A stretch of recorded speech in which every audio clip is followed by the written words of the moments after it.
Hey, what is up, everybody? Welcome to Between the Ropes here on the ATB Podcast Network, presented to you by Playback and by Novik Sportsbook. I am your host. My name is Christy Wilson.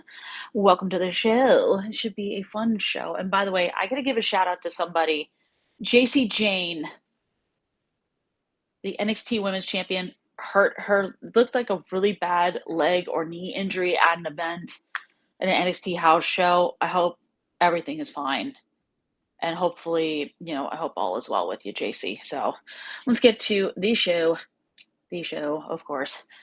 Today, we're talking about all kinds of things. I'm going to get started with the big event that happened earlier today, or would be if you're in Perth, Australia, that's later on.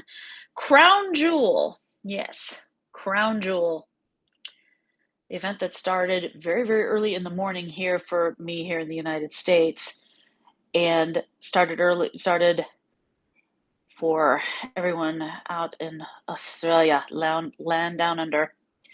I'm going to tell you, I am going to recap this. There are certain matches that did have my attention, so I'm going to start with a pretty big one, Cody Rhodes versus Seth Rollins. Of course, I am wearing a Cody shirt, and I got my Cody Ice Shaker cup, but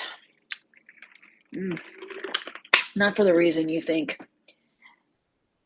See, Cody was 3-0 against Rollins. This was their fourth matchup. And this was for the Crown Jewel Championship. Now, I'm going to be very honest as I try and turn my camera around.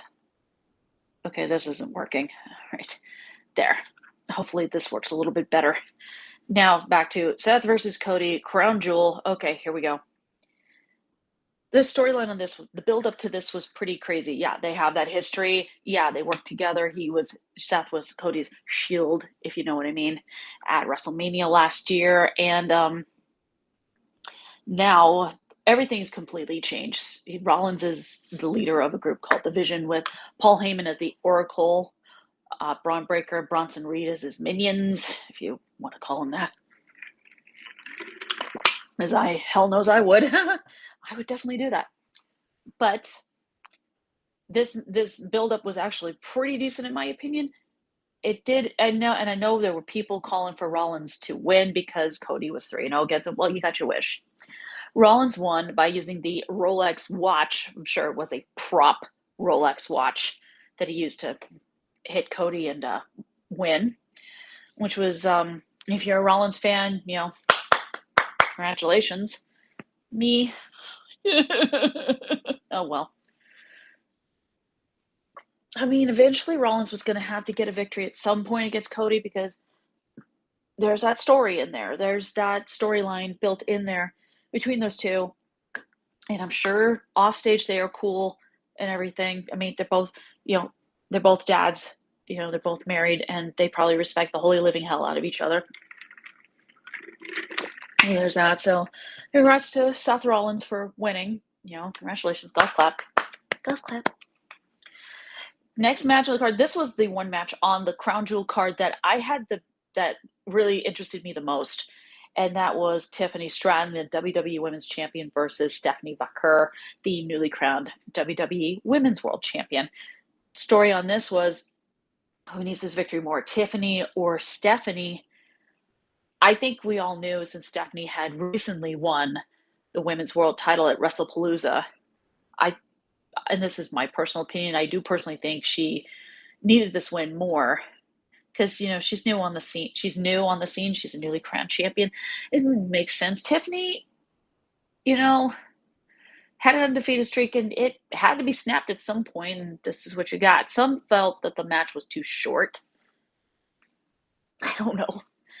But I love the ending where Tiffany missed on her finisher, prettiest moonsault ever, but Stephanie hit her with that, they call it a spiral tap. If I were to come up with a name for it, I either call it the Vaquer twist.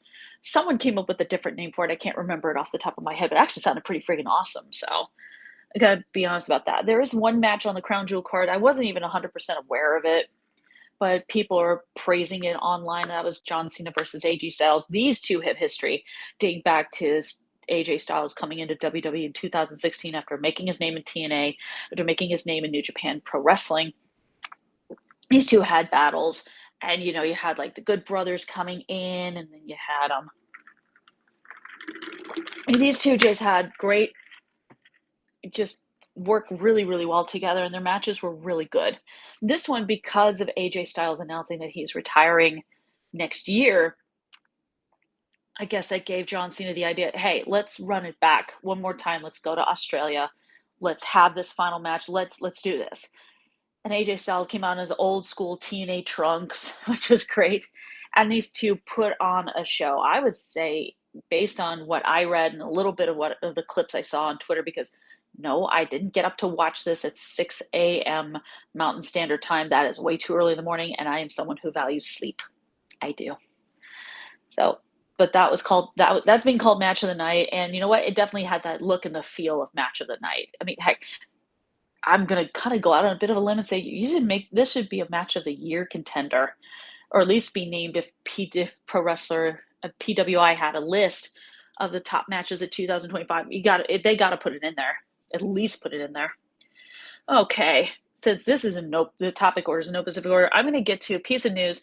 If you watch Vice TV, you know of the show called Dark Side of the Ring. Kind of explores different wrestlers, different instances. They've covered this docu-series on Vice TV has covered everything. It's done bios on people like Magnum TA.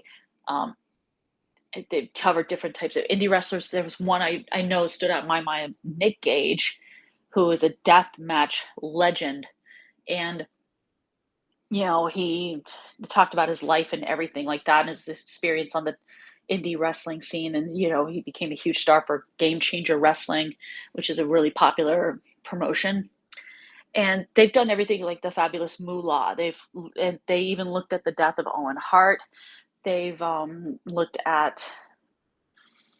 I think they even did a whole. They've done episodes on different people, different infamous situations that happened in pro wrestling. Like there's many of them. I can't name all of them, but Vice TV renewed the show for seventh season. Sorry, I'm gonna do this. Seventh season, and there's a lot of topics. I really wish they would cover a lot of different things. I don't know. I know one people might be curious about. I don't know. There's many different topics that they can cover. They can talk about like the rise of like the Hardy Boys. They could talk about the Dudley Boys. They could talk about. There's a lot I feel like they haven't covered yet. You take a look at the Rhodes family. You can take a look at, will the lawsuit that took Vince McMahon out of WWE be one of those? If I were the producers of Dark Side of the Ring, I would tread very lightly on that subject. I would just be very, very careful about it because let's face it, that's still an ongoing case. That lawsuit is still ongoing. There's so many mitigating factors involved with that. So I would tread lightly, very, very lightly, or just don't touch it at all. That would make more sense. There's so much that they can cover. And, it should be exciting, whatever topics they decide to discuss on that show for its seventh season. Hopefully it's good. I just hope it's good because like I said, I've watched it. I've seen some episodes on demand. And a lot of the topics, like the death of Owen Hart and stuff, that's heartbreaking. Holy crap. Okay. Probably going to get emotional over that. Sorry about that. There is a lot of stuff. There was New York Comic Con, which I mentioned last week when the news came out about an AEW DC Comics collaboration on a crossover comic series. They had New York Comic Con, I think it was yesterday and today, I think, and there's a video circulating around showing Darby Allin coming out. Oh, and he was absolutely fucking pissed. This guy has been menacing the Death Riders on AEW television for a while. Even I think it was this past Wednesday, he had a Molotov cocktail and he was about ready to light it up with a lighter. Oh my God. And then came out during panel discussion. John Moxley was part of the panel, and Mox doesn't do these. He almost like literally just completely shies away from these sort of conventions, even though I've watched Mox in interviews and stuff when he's not in character. And he's very charming. He is a very charming individual. Very cool, very funny, that sort of thing. That's just based on my impression.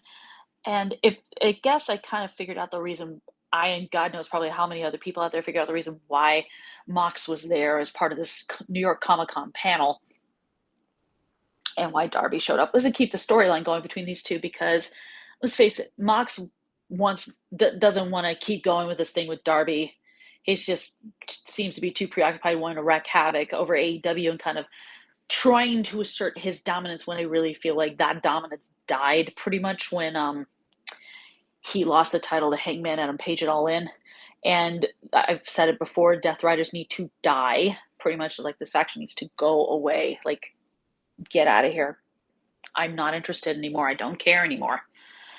So that's to keep it going. Of course, Wrestle Dream, I think, is October 18th in St. Louis. And Mox and Darby Allin are going to be in an I Quit match. So I don't think Darby's going to quit.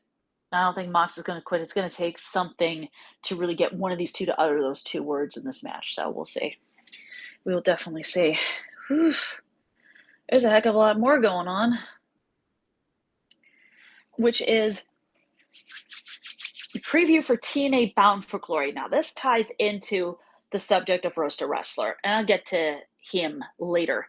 TNA Bound for Glory is going to be in Lowell, Massachusetts, which is in suburban Boston. There's a lot of different matches on this card. I'm going to get one out of the way, and I'm going to declare the bathroom break. It's Tessa Blanchard versus Gia Miller. I don't care. I don't think a lot of other people do. So it's pretty crazy. And that event's actually going to be happening tomorrow. So that's going to be crazy. Another thing that happened, and this is going to tie into the next topic that I have. There's Hardy Boys versus Dudley Boys, two of the greatest tag teams of all time, and there's definitely something attached to this, and this is where I'm going to segue into the next topic here. I just thought I'd kind of squeeze this in. The Hardy Boys are the current TNA World Tag Team Champions. This is where the next topic comes into play here. They are now the new NXT Tag Team Champions, and the recap of NXT versus TNA, I would get into this. These two are pretty much tied together.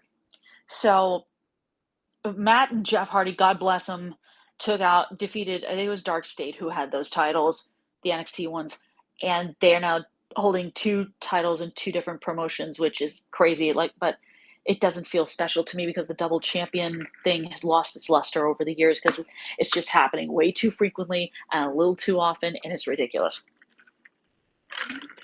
It's definitely ridiculous. So there's that. Now, back to Bound for Glory preview. The Hardy Boys versus Dudley Boys match is going to have, it's a winner take all. It's basically if the Dudley Boys win, they get both promotions belts. If the Hardy Boys win, they get to keep them. So that's going to be a really interesting thing. Women's World Title match, you have Kalani Jordan versus Indy Hartwell. This was supposed to be Ash by Elegance versus Indy, but we don't really know what happened. I have heard stories Ash got injured. It's career threatening, and she had no choice but to step away and have to vacate that belt. I feel bad, and I've talked about this before, and I do feel horrible for Ash by Elegance because she just got it. She was going to probably defend it with honor. Well, as a heel, do you really defend a title with honor? I have no idea. Oops, excuse me. Blame the Pepsi in my ice shaker cup here. I just figured, why the hell not? Excuse me. The biggest thing with NXT versus TNA, I kind of felt watching some of the stuff. If I was expecting Survivor Series style, we didn't quite get that. Yeah, the Hardy Boys winning those NXT tag team titles was the only title change on the whole show because this was on NXT on the CW network on Tuesday. I don't know. I don't know how I honestly feel about it. I do know something did happen, and this is where Roast a Wrestler comes into play, but that's later. Something did happen during that, and it kind of pissed me off.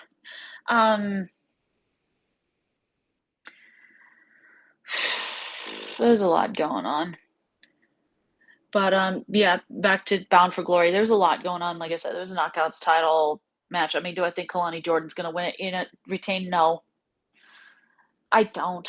I mean, Indy Hartwell has been waiting for a chance, and she finally got it. No, she's not going up against the champion she thought she was going to go up against. She's going up against somebody else. The Kalani is really good. Don't get me wrong, she is really good. I just feel maybe it was not a good idea to put that not TNA Knockouts Championship on Kalani, but we'll see what happens at Bound for Glory. We'll definitely see what happens tomorrow with Bound for Glory. Multiple other matches. Like I said, TNA World Titles, Tag Team titles on the line. TNA World Championship. Rosa Wrestler again comes into play on this. It's Trick Williams versus Mike Santana. When I do Rosa Wrestler, I will say what I think should happen in that match, but I'm not going to. There is, holy crap, so much happening. So let me do something here. I'm going to give a shout out to Playback. You never watch sports the same way again. Let's face it. This app, Playback, is fun. Set up an account, 100% free, people.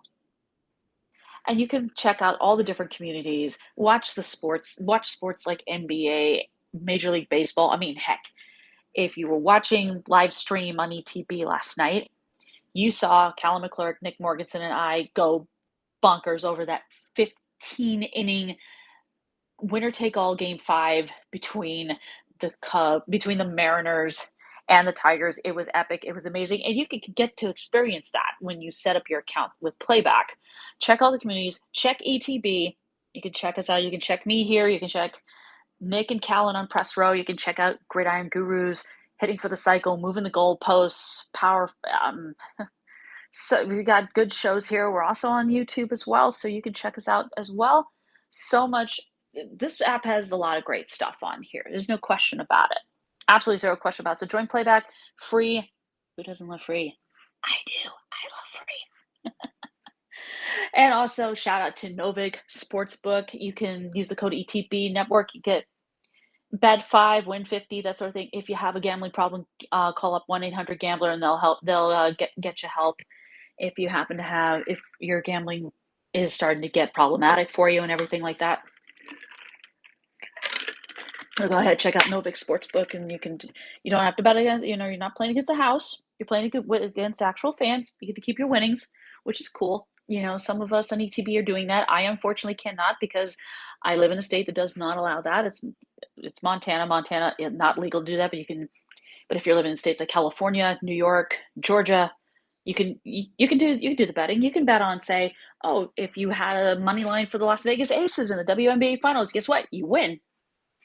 You definitely win. So check out Novik Sportsbook, download their app, and have fun. Now, a lot of other stuff.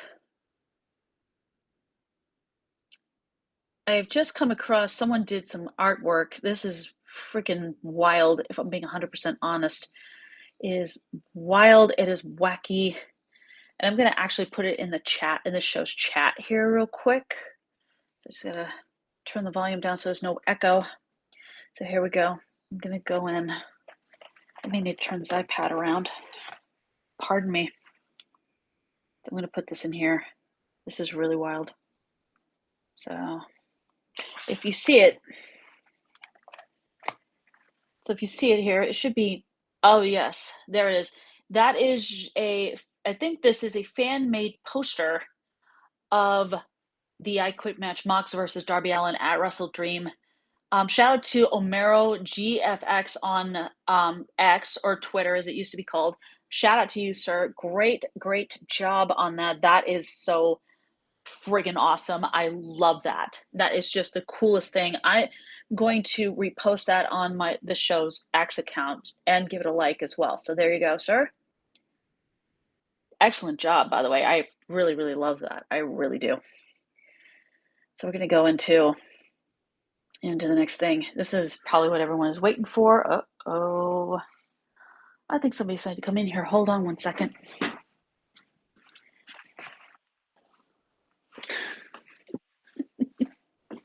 I'm trying to make sure I mischeck. Yes, if you've seen the This show's Instagram account, this cat was pictured in one of the first posts I did. She's finally arrived. She's finally arrived. This is Chloe. Say hi. I know.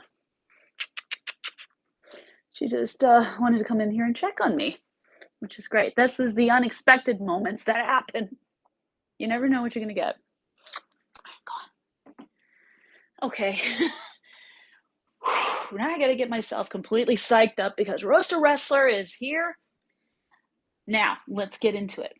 This gentleman who is the subject of this week's Roaster Wrestler. Now, I debated with myself on whether did I really want to roast this guy because I really like him a lot.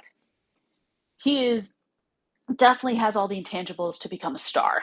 He's charming. He's charismatic. He's good on the mic. Yes, his wrestling skills can be improved, and I feel like he continues to improve every time I've watched him. At least that's just my opinion.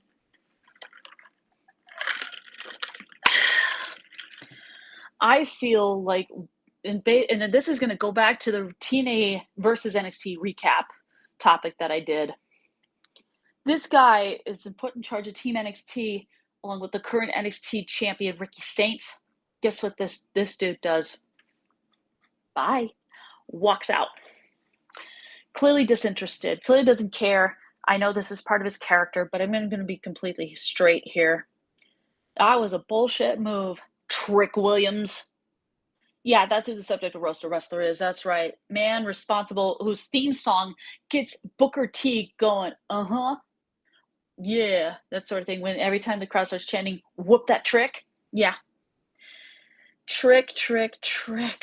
I did not want to do this to you, buddy. I really did not. But you kind of left me no choice. You really left me with no choice here, dude. Excuse me. I like you a lot. Matrick Belton. Yeah, I used your government name, buddy. I like you a lot. Like I said, you are charming, you're charismatic, you're good on the mic, you're great looking. I mean, don't get me wrong. I can tell why Miss Lash Legend absolutely. I mean, I can see the physical attraction, why someone like you would attract someone like Lash Legend. You know, or Anrel Howard. I'm going to use her government name too. I can see why. I can see the physical attraction. You are an unbelievable, a great looking dude. Like I said, charming, charismatic, everything. Yeah, the wrestling moves, you can improve on them because you started out as a football player and you were trying to make an NFL roster. It clearly, like a lot of wrestlers who have tried to go in that direction, like The Rock, like Roman Reigns, that pro football didn't work out for you. So WWE is the next thing that you decide to get into, and it ends up working out, and you've had great success. You start out as Carmelo Hayes' sidekick. And then people start to notice you. You start getting opportunities. You beat Dominic Mysterio for the North American title. Only sadly 3 days later, you have to unfortunately get your butt kicked by Dominic. Probably with help from Judgment Day, if I remember correctly. That's probably what happened. Oh, shit. But then you end up with a feud with Mello after he turned on you, because you started getting more attention and he started to get jealous. He started to supposedly feel left behind, which is BS because let's face it, you deserved your own spotlight. You deserved your chance to shine. Clearly, WWE saw potential in you to put the spotlight on you. You beat Ilya Dragunov for the NXT title. You had a pretty decent reign with that, only to lose it to All Ego Ethan Page in a triple threat when he just collapsed on the opponent, pinned him, and won the title, and you were left in a state of shock. You go through the classic thing that a lot of champions do when they lose a belt. Without the belt, who the hell are you? Do you have an identity? Yeah, you get it back. When NXT debuts on the CW in Chicago with CM Punk as a special guest referee, you win it back. You have a pretty decent reign, but then you end up losing it to the dude who started getting a spotlight of his own, Obafemi, and you end up going on a wild goose chase. At some point along the line, you turned heel. And let's just say I have not been impressed by how unbelievably cocky and arrogant you have become. I know it's a character. I get it. It's storyline. I get it. Let's be clear here, Trick. You ended up making a big mistake. I know with NXT and TNA teamed up together. What made them think that And oh, you stupid app. NFL app, you are terrible. Boo. Boo. Sorry. All right. Trick gets the championship opportunity. Here's the thing that I think people turned on him for this was he beat one of the most over wrestlers of all time, at least in recent years. He beat Joe Hendry. No, he's not here. Sorry. He's not here. He's not here. He's not here. Sorry. I freaked out a little bit. Sorry. The Trick, you're now the TNA champion, and I swear to God, I don't know what the deal is. You're basically being an asshole. Okay? You're being an asshole. You're pretty much delaying the inevitable. Slammiversary, fake the injury, and you get out of there with the damn title when that title should have gone to the man one of the two men you were facing. That was Mike Santana. You have delayed the inevitable. You don't want to give that title up to him, but guess what, dude? Your days as TNA champion are numbered, and it's going to happen at Bound for Glory tomorrow. You will lose that TNA World title. Mike Santana will be the TNA World Champion. You're going to go back to NXT, or here's the next thing. This is what WWE should have done, was move you up to the main roster. Whether you get paired up again with Carmelo Hayes or not, I don't know. But I hope they will not do that.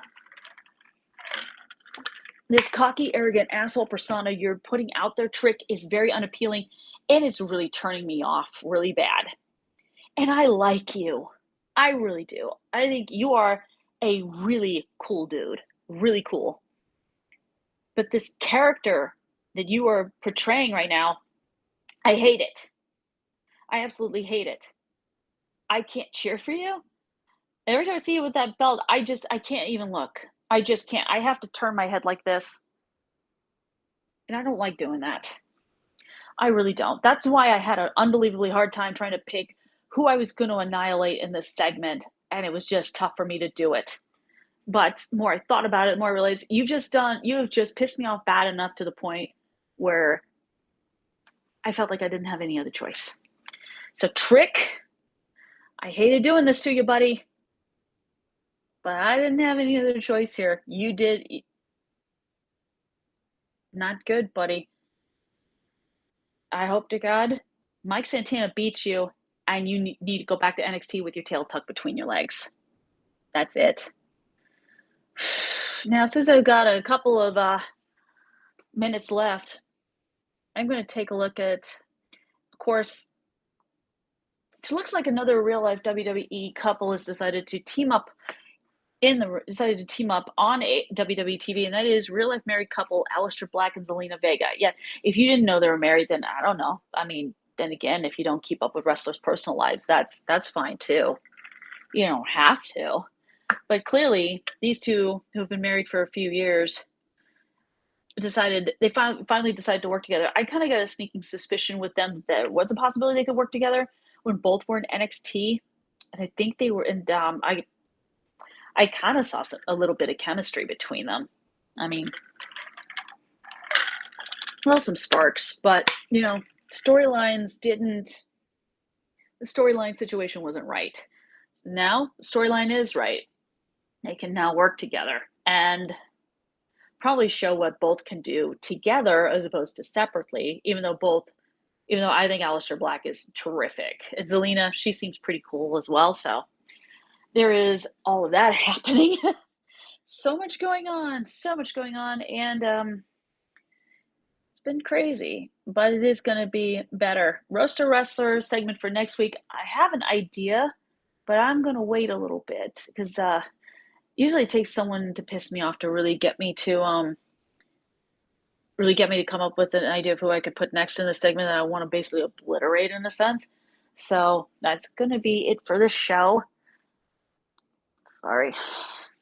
I hope everyone enjoyed it. Special thanks to Playback and Novig. Thank you very much. This has been Between the Ropes on the Empty the Bench Podcast Network. Like I said, presented to you by Playback and by Novig Sportsbook. Of course, tomorrow you can check me out. I will hopefully, if I can get my butt out of bed,